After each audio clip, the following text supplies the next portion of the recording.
immunity. Ang palaya tabang sa mga diabetic. Guyabano puno sa vitamins ug minerals sama sa vitamin C, potassium, magnesium, fiber, thiamine ug uban pa nga makatabang pagpahinsog sa atong lawas. Garlic makatabang paglikay sa heart attack ug stroke. NX5 Food Supplement Herbal Capsule adunay anti-cancer properties nga makatabang pagpakgang sa cancer nga sakit. NX5 Herbal Food Supplement Capsule tagdose 50 lang matag kapsula. NX5 Nutrition Extreme Herbal Capsule mapalit sa mga butika.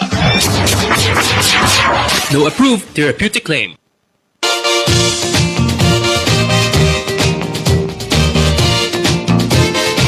Oh, Henry Pitt, gamita Henry Pitt, mo'y himna Henry Pitt, permiya kada adlaw himna sa Henry Pitt, may puwersa Henry Pitt, likod na Henry Pitt, mo'y kaabag o sa tanan nga mga katauhan, ang kainsog di kalintan-tan, ang lawas yun atong palikonon, o ang Henry Pitt atong kanonayon.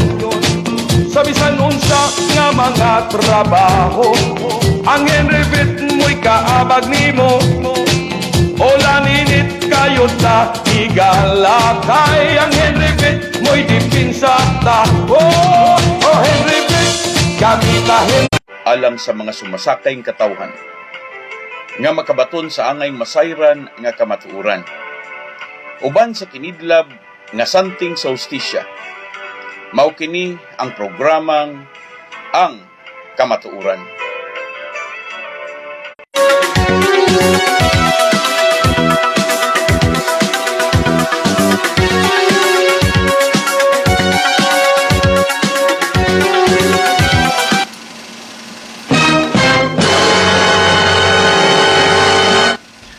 Maayong gabi Pilipinas. Mga igsoon sa magkausa pa mag-uban na sabtas tong programang Ang Kamatuuran mulod, no? So, mga igsoon, sorry ha, kay medyo doon na tayo gamay nga.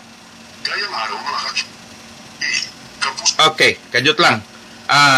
Okay. Sige ro, ibalik ka sinugdan. So, salamat nyo dito mga igsoon, ha? Sorry kayo nga tanan nga medyo natay gamay nga mga kay wala mong guna to. Tagbilaran City o Cotabato City. Salamat nyo dito tanan sa mga kaigsunan itong nagsunod sa atong programa.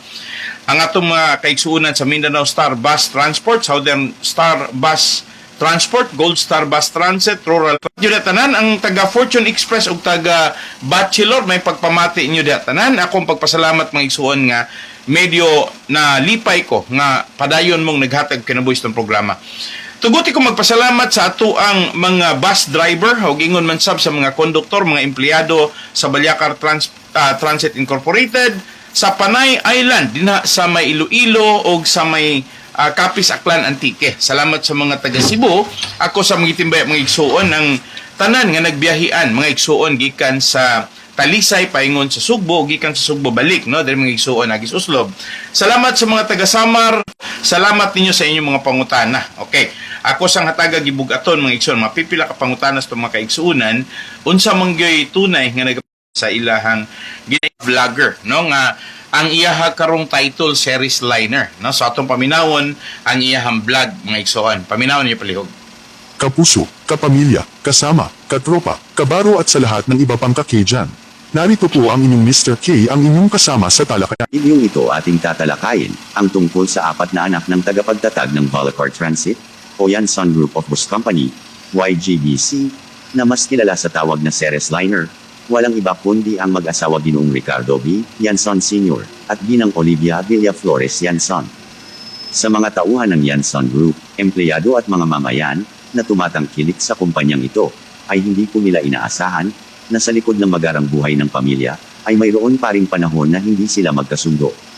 Bago natin ipagpatuloy ang ating talakayan mga kakay, kung bago ka pa lang para sa pagpapawalang bisa sa extrajudicial settlement o EJS ng ari-arian ng kanyang yumaong asawa na si Dr. Ricardo B.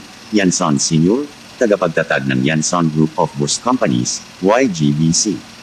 Si Bako, linggo 3 ng Disyembre, ay tinawag ang desisyon ng korte, isang malaking tagumpay. Ang pagbasura sa civil case number 1815199 o paghamon ni OBY sa legalidad at bisa ng EJS ay nangangahulugan na siya at ang kanyang paksyon na kinabibilangan ng kanilang mga kapatid na sina Leo Ray Yanson at Jeanette Y. Lumangkaz, ay nabigo na mapawalang bisa ang EJS DIDS, ang Yanson 4 sa kanilang pahayag na ipinadala ng Forton, Narvaza at Salazar Law Office. Dahil dito, ang Yanson 4 ay nananatiling mayor-yang shareholder ng mga korporasyon ng bus ng Yanson, at partikular, ang Bolivar Transit Incorporated, na may pagmamayari ng 61.17, tulad ng kwalipikadong pagnanakaw ng mga ari-arian ng kumpanya, at carnapong ng mga sasakyan ng kumpanya, na isinampa ng mga taong autorisado ni Olivia, sina Leo Ray, at Jeanette sa kanilang mga pagpupulong, ay walang legal na batayan, sabi ng pahayag ng pahayagan. Dahil ang karamihan sa Yanson 4 ay legal na may karapatan sa kontrol at pamamahala ng mga operasyon ng legacy ng kanilang ama, ng YGBC, sinabi nito. Si Dr. Ricardo B. Yanson Sr., ang tagapagtatag ng YGBC, ay namatay nang hindi nag-iiwan ng testamento noong October 25, 2015. Kasunod nito, ang kanyang mga compulsory heirs, o tagapagmana, na si ODY at kanilang 6 na anak, ay nagsagawa ng isang ni RDY sa kanilang mga sarili. Noong ika-10 ng Oktubre taong 2013, kung saan lahat sila, ay sumang-ayon sa isang tuloy-tuloy na paglipat sa huli ng lahat ng bahagi, sa mga kumpanya ng bus, na hahatiin ng pantay-pantay sa 6 na magkapatid na Yanson, sinabi sa pahayag ng Yanson 4. Ang ari-arian ni RDY, ay binubuo ng ilang bahagi sa iba, na hahatiin ng pantay sa 6 na bata, ay napunta sa 6 na magkakapatid sa isang katumbas na pagpapalitan ng mga karapatan, sabi ng pahayag ng ari ng Yanson 4 na share sa YGBC, na kina Roy, Emily, Selena at Ricky, ay tumaas sa 61.17%, kaya sila ang majority shareholders, dagdag nito. Ito ay makikita sa General Information Pad ng EJS, noong 2015 at ang mga taon na sumunod hanggang sa kanilang intra-corporate dispute noong 2019.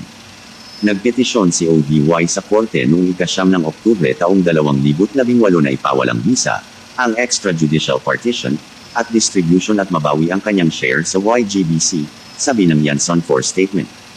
Ang Y4 o Yanson 4 ay mahigpit na tinutulan ang petisyon na ito, dahil si ODY ay nasa mabuting pag-iisip ng malaya, at kusang loob niyang binitiwan ang kanyang mga bahagi, at hindi siya pinilit o pinipilit na gawin ito, sabi ng pahayag.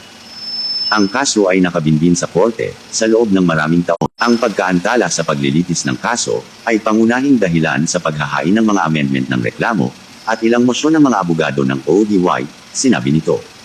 Sa wakas, noong October 2, 2023, ibinasura ng hukom ng Regional Trial Court Branch 42, ang petisyon ni ODY, na nagsasaad ng pagkapaglilitis sa ilalim ng unang binagong reklamo, ika-11 ng Oktubre taong 2018.